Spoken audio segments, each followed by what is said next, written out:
Very welcome to all of you. आज हम एक बहुत ही डिफरेंट टॉपिक के साथ डिस्कशन करने आए हैं। आज का जो हमारा टॉपिक है एक बहुत ही डिफरेंट सब्जेक्ट पे है। आज हम यहाँ पर ये देखने वाले हैं कि अगर हम दुनिया के जो बड़े बड़े डेजर्ट्स हैं वहाँ अगर सोलार फार्म्स को प्लान कर दे या वहाँ पर हम सोलार पैनल्स को बिछा दे तो इससे हमारी एनर्जी की रिक्वायरमेंट पूरी हो जाएगी क्या? बिल्कुल हाँ, ऐसा बिल्कुल संभव है। वहाँ हमारी अगर हम ऐसा करते हैं तो वहाँ हमारी एनर्जी या हमारी जो ज़रूरत की बिजली है वो तो पूरी हो जाएगी। माना जाता है जो सहारा मरुस्थल है या सहारा डेजर्ट है वहाँ पर 20% अगर हम सहारा को कवर कर देते हैं इन सोलार पैनल से तो वहाँ पर सौर ऊर्जा लगभग 20% कवर करने पर पूरे विश्व की ऊर्जा ज़रूरतों को हम पूरा कर सकते हैं। तो ये तो बहुत अच्छी बात है, इसको तो बहुत जल्दी करना चाहिए, आपका मानना ये है। लेकिन रुक जाइए, जो भी वैज्ञानिक आविष्कार हुए हैं उन सब का एडवांटेज या डिसएडवांटेज ज़रूर होता है। उसका फ़ायदा होने के साथ नुकसान भी ज़रूर होता है। हम यहाँ पर जो फ्यूल का कार्स है इसको तो रन कर रहे हैं, लेकिन हमें कुछ वर्षों में जाके बाद पता चला कि ये कार्बन एमिशंस करती हैं और इसकी वजह से ग्रीन हाउस इफेक्ट जो है वो पड़ता है। ऐसे खतरे सामने आए तो क्या सोलार पैनल इंस्टॉल करने के बाद भी कुछ ऐसे खतरे सामने आ जाएंगे क्या? बिल्कुल हाँ, यहाँ पर एक ऐसा चीज़ है या ऐसा टेक्निक है या फिर एक ऐसा पैटर्न सामने आने वाला है जिसको देख के बहुत ज़्यादा आपको ताज्जुब होने वाला है। वो है क्या? अगर हम आपके सहारा डेजर्ट में 20% सहारा डेजर्ट को अगर सोलार पैनल से कवर कर देते हैं तो इसका इफ़ेक्ट ये होगा कि हमको पूरे विश्व की ऊर्जा ज़रूरतों को पूर्ण करने के लिए पर्याप्त बिजली मिल तो जाएगी, लेकिन इसका एक एडवर्स इफेक्ट आने वाला है। इस इफेक्ट या इस असर को बोलते हैं अल्बिडो इफेक्ट। अल्बिडो इफेक्ट है क्या? कल्पना कीजिए कि आप रेगिस्तान या मरुस्थल को कभी आपने देखा हो अपने ज़िंदगी में, तो वहाँ पर आपने रेत के कण देखे हैं। रेत के कण यहाँ पर जो होते हैं वो रेत के कण जो एब्जॉर्ब करते हैं या इनके अवशोषण करने की क्षमता सीमित होती है सूरज की रोशनी को या उसकी गर्मी को। बाकी जो शेष रोशनी या गर्मी बचती है उसको ये रिफ्लेक्ट करते हैं। तो आप जानते हैं यहाँ पर आप कभी भी रेगिस्तान जाएंगे तो वहाँ पर आपको रेत जो है वो चमकीली नज़र आती है सूरज के पड़ने पर। मतलब वहाँ पर एक सर्टेन हीट को एब्जॉर्ब करके रेस्ट जो लाइट है उसको वो रिफ्लेक्ट करते हैं। लेकिन अगर हम यहाँ पर सोलार पैनल्स लगा दें तो ऐसा नहीं होने वाला है। आप जानते हैं क्योंकि सोलार पैनल्स होते हैं ब्लैक कलर्ड और लगभग काले कलर के होने के कारण ये लगभग 95% लाइट को एब्जॉर्ब कर लेंगे। अब इसका इफेक्शन क्या होगा?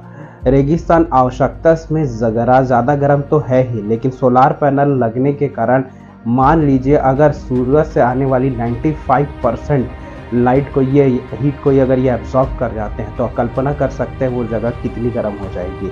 एज यूजुअल आपके जो ट्रेडिशनल डेजर्ट्स हैं या जो मरुस्थल हैं उनके जितना तापमान है वो तापमान उससे ज़्यादा और बढ़ेगा और ज़्यादा तापमान बढ़ने के कारण वहाँ पर ये होगा कि वहाँ पर मौजूद जो आपके ह्यूमिड या मॉइस्ट एयर है या ऐसा हवा जिसमें नमी होती है वो ऊपर की ओर उठेगी। कारण क्यों? क्योंकि वहाँ का तापमान बढ़ेगा और कन्वेक्शन इफेक्ट के कारण जो गर्म वायु है वो हल्की हो जाती है, वो ऊपर की तरफ बहना चालू करेगी। इसके साथ साथ जो नमी वाली हवाएं हैं या मॉइस्ट एयर है वो भी उसके साथ ऊपर जाएंगी और इसके बाद जैसे आप थोड़े से अगर ऊपर जाते हैं पृथ्वी में तो वहाँ हवा ठंडी हो जाती है। ठंडी हवा के कारण वहाँ पर फिर इसी गर्म हवा के कारण क्लाउड्स बनेंगे। क्यों? इसी मॉइस्ट एयर के कारण या इसी नमी वाले हवा के कारण क्लाउड्स बनेंगे या बादल बनेंगे और ये बादल वहीं पर बरसेंगे। इससे होगा क्या? जिस जगह पर हम सोलार फार्म्स बड़े बड़े सोलार फार्म्स या पैनल्स को इंस्टॉल करेंगे वहाँ पर बारिश होगी। जैसी ऐसी ड्राइड एरियाज, मान लीजिए मरुस्थल जहाँ अभी तक पानी बिल्कुल ना के बराबर बसता है वहाँ काफ़ी वर्षा होगी और इस वर्षा होने के कारण वहाँ पर ये होगा वहाँ वेजिटेशंस आपको देखने को मिलेंगे या वहाँ पर हरियाली पनपने लगेगी। हरियाली पनपने का कारण ये होगा जो जगह बिल्कुल मरुस्थलीय था वहाँ पर ग्रीनरी आपको देखने को मिलेगी। तो ये तो अच्छी बात है। इसका तो डिसएडवांटेज क्या है? अब बताता हूँ मैं इसका डिसएडवांटेज क्या है। डिसएडवांटेज यहाँ पर ये होगा कि अगर हम ऐसा करते हैं तो जो एटमॉस्फेरिक पैटर्न्स हैं जो हमारे अर्थ के वो डिस्टर्ब होंगे। जैसे कि मान लीजिए अगर ऐसा हम करते हैं तो जो अर्थ के जो एटमॉस्फेरिक पैटर्न्स है उसमें डिस्टर्बेंस आएगा। जो जगह गर्म होती थी वो जगह अब जो है वो ठंडी होगी, वहाँ वेजिटेशन होगा और वहाँ की हवाओं के तापमान में फ़र्क आएगा। इसके कारण पृथ्वी में वो जगह जहाँ पर शांति होती थी, वो जगह जहाँ पर होता था, इसका एक इफेक्ट आपको सामने देखने को मिलेगा कि अमेज़न जैसे जंगल है वो डिग्रेड होना चालू हो जाएंगे। डिग्रेड होने का मतलब वो धीरे धीरे नष्ट होना चालू हो जाएंगे, क्योंकि वहाँ की हवा के तापमान में फ़र्क आ जाएगा। वो मरुस्थलीय इलाके जहाँ पर पेड़ पनपेंगे तो वहाँ के हवा के तापमान में फ़र्क आएगा, वहाँ के वातावरण के तापमान में फ़र्क आएगा। तो अमेज़न जैसे जंगल जो इसी हवा के पैटर्न पे वो जगह जंगल बने हुए हैं, वो फॉरेस्ट डिग्रेड होना चालू हो जाएंगे, वो फॉरेस्ट घटने या ख़त्म होना चालू हो जाएंगे और जो मरुस्थलीय इलाके हैं वहाँ पर जंगल पनपना चालू हो जाएगा।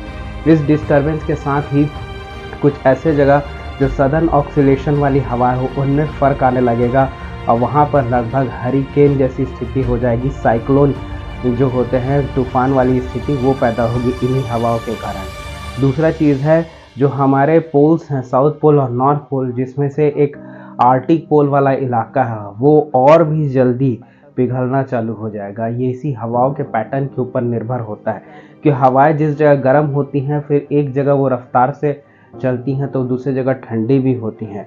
दूसरा चीज़ ये हवा के तापमान में बदलाव होने के कारण हवा के जो ट्रैवल करने की जो पैटर्न्स है वो पूरी तरह से चेंज होंगे और बदलेंगे।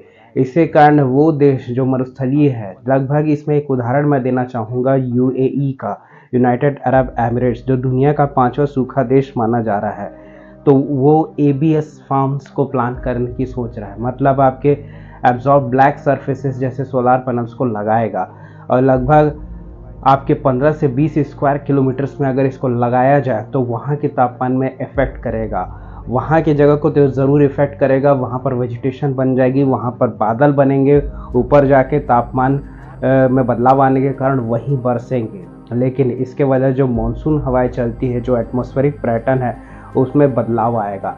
वो जगह जो घने जंगलों में है उस वहाँ पे जंगल घटेंगे और आपका जो वेजिटेशन है, जो अभी आप देखते हैं, जो नॉर्थ इलाका है पूरी पृथ्वी का, नॉर्थ पोल वाला इलाका जो बर्फ़ से ढका हुआ है, वहाँ पर आपके ट्रॉपिकल रेन फॉरेस्ट या ट्रॉपिकल जो डिसीडियस रेन फॉरेस्ट है वो आपके बढ़ने चालू हो जाएंगे और इसके वजह से पूरे पृथ्वी में जो तापमान है उसमें अलग अलग जगह पर ये बदलाव देखा जाएगा। तो ये इसका एक बड़ा डिसएडवांटेज भी है। तो राइट नाउ बहुत सारे कंट्रीज ऐसा प्लान कर रहे हैं, तो ये फिक्शन नहीं है, ये फ्यूचर फिक्शन नहीं है, बिल्कुल सही बात है।